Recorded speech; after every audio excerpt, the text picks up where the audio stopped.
तो जय जय जय हनुमान गुसाई, कृपा करहूं गुरुदेव की नाई। मुझ पर मम्मी और पापा की तरह नहीं, राम की तरह नहीं, मुझ पर एक गुरु की तरह कृपा करो। गुरु माँ होती है, भगवान पिता होते हैं।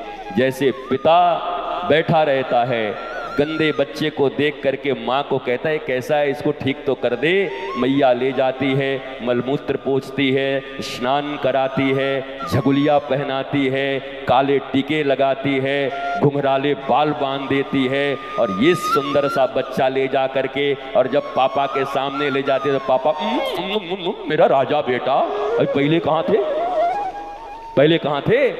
ऐसे ही जब काम क्रोध मदमोह लोभ मात्सर्य इत्यादि के चक्र में गिरे हुए मनुष्यों से अनंत भूल होते हैं, अनंत अनंत अनंत अपराध होते हैं, वो लिपटा हुआ होता है माया की गंदगी में। उस समय गुरुदेव भगवान आते हैं माँ की तरह और अपनी ज्ञान, अपनी वाणी, अपने भजन, अपने दिए साधना के बल पर अपने हाथों में उठा करके, गोद में उठा करके उसका परिष्कार करते हैं, स्नान कराते हैं, काले टीके लगा देते हैं और सजा करके जब सामने ऐसे गोद में रखते हैं तो अवध बिहारी श्री राम उठा करके कहते हैं ये मेरा बेटा है। अब पहले कहां थे अवध बिहारी। गुरु मां होती है जो अपने उन बच्चों के मलिनताओं की ओर ध्यान नहीं रखती, बल्कि उन मलिनताओं से मुक्त कैसे करे उस पर उसका ध्यान होता है। तो गुरु मां है। गुरु पूर्णिमा मनता है कभी कभी गुरु पूर्णिमा, हमने नया परिभाषा दिया। गुरु पूर्णिमा का अर्थ ही है गुरु ही पूर्ण मां है। अगर मां के रूप में स्वीकार कर लिया तो तुम्हारे जितनी भी गंदगियां जीवन में हैं, बाहरी गंदगी मैया पोंछ देगी और अंतर मन की जितनी गंदगी होगी वो गुरु पोंछ देगा। और फिर राम जी कहेंगे निर्मल मन जन सो मोहि पावा और मोहि कपट छल छिद्र न भावा, और गोद में उठा लेंगे तुम्हें। मैं भी चाहता हूं कि इस पंडाल में बैठे प्रत्येक व्यक्ति को प्रभु श्री राम अपने गोद में लेकर कहें कि यह मेरा बेटा है, इससे मुझे राष्ट्र का काम करवाना है। और गुरु की वाणी यही करती है।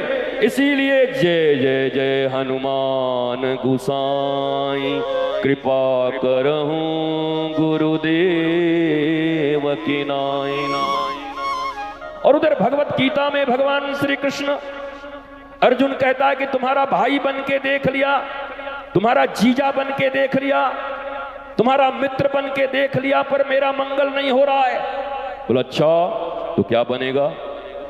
बोला प्रभु हरि के रूप में तुमने विराट अवतार दिखाया, फिर भी मेरा काम नहीं बन रहा। अच्छा तो क्या करना। तो अर्जुन रोते हुए कहते हैं शिष्यस्ते हम साधिमाम त्वाम प्रपन्नम, शिष्यस्ते हम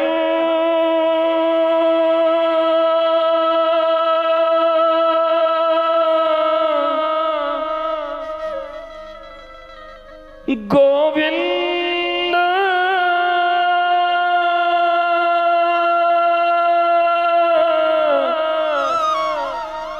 गोविंद मेरे गोविंद, शिष्यस्ते हम स्वा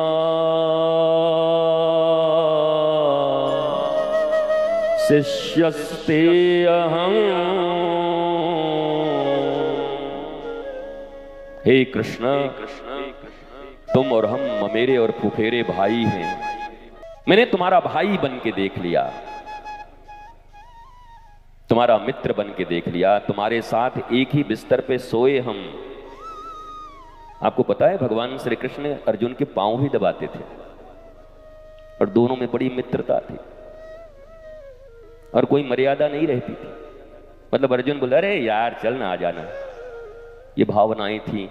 बोला प्रभु और अब तो तुमने विराट रूप भी दिखा दिया पर भी मेरा काम नहीं बन रहा। तो भगवान ने कहा अब क्या करूं बता। बोला एक कृपा कर दो मेरे ऊपर, क्या तुम मेरे गुरु बनोगे? शिष्यस्तेहम साधिमाम त्वाम प्रपन्नम, मैं तुम्हारा अनुशासन मानने वाला शिष्य बनना चाहता हूं और तुम मेरे गुरु बन जाओ। और तब भगवान ने कृष्णम वंदे जगत गुरुम, गुरु के रूप में जब अर्जुन को ज्ञान दिया, तब अर्जुन की बुद्धि में बात आई। हनुमान चालीसा भी यही कह रहा है, गीता भी यही कह रही है, और शायद बाबा तुलसीदास भी यही कह रहे हैं। गुरु बिन भवनिधि तरहि न कोई,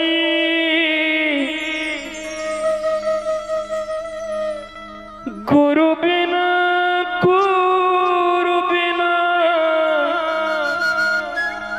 गुरु बिन भवनिधि तरहि न कोई, जो विरंची। कर्ण की बेटी विरंची माने ब्रह्मा होता है, विरंची का अर्थ ब्रह्मा। जो विरंची शंकर सम होई, गुरु बिन भवनिधि। भवनिधि माने problems and how to resolve our problems. तो बाबा तुलसीदास कह रहे हैं कि गुरु बिन भवनिधि तरहि न कोई, जो बिरंची शंकर सम होई। चाहे वो ब्रह्मा जैसा हो या शंकर जैसा हो, फिर भी नहीं तर सकता भवसागर से। ये बात क्यों नहीं पढ़ा अभी तक रामायण में तुमने?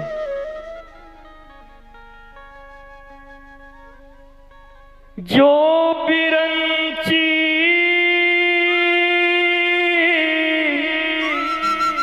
शंकर सम होई,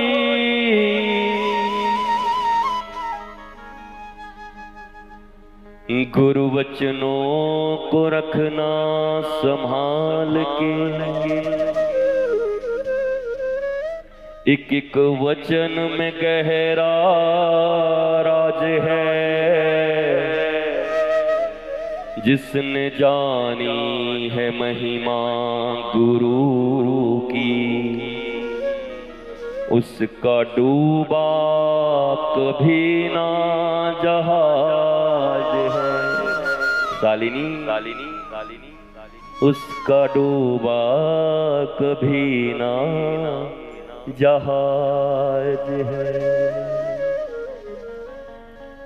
हम शेर के बच्चे हैं, उसका डूबा कभी ना जहाज है।